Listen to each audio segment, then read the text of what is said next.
علیکم، آپ دیکھ رہے ہیں کے نیوز ایس ڈی میں ہوں حارث علی شاہ گیلانی۔ چلتے ہیں آج کی اہم خبروں کی طرف۔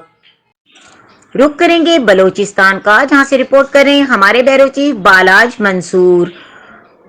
مخصوص نشستوں پر 605 امیدوار مقابلے میں آ گئے۔ بلدیاتی انتخابات کے دوسرے مرحلے میں میونسپل کارپوریشن تربت، میونسپل کمیٹی تمب، میونسپل کمیٹی بلیدہ اور ضلع کیچ کے 72 یونین کونسلوں سے خواتین، کسان ورکر اور اقلیتوں کے لیے مخصوص 419 نشستوں کے لیے 605 امیدواروں نے اپنے کاغذات نامزدگی جمع کرائے ہیں۔ بلدیاتی انتخابات کے دوسرے مرحلے میں کے نیوز کو ملی معلومات کے مطابق ہفتے کے روز کاغذات نامزدگی جمع کرانے کی آخری تاریخ تک 605 امیدوار نے اپنے کاغذات جمع کرائے، جن میں ضلع کیچ کے کل خواتین 188 نشستوں کے 296 امیدوار، کسان کے 77 نشستوں کے لیے 151 امیدوار، ورکر کی 77 نشستوں کے لیے 151 امیدوار اور اقلیت کی 77 نشستوں کے لیے 17 امیدواروں نے کاغذات نامزدگی جمع کرائے۔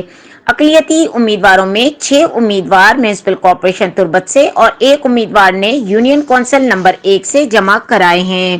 میونسپل کمیٹی تمب کی 8 خواتین مخصوص نشستوں کے لیے 19، کسان کی 1 مخصوص نشست کے لیے 9، ورکر کی 1 مخصوص نشست کے لیے 8 اور اقلیت کی 1 نشست کے لیے کسی امیدوار نے کاغذات جمع نہیں کرائے۔ مزید خبروں اور اپڈیٹس کے لیے ہمارے ساتھ رہیے گا، تب تک کے لیے اپنا خیال رکھیے گا۔ اللہ حافظ۔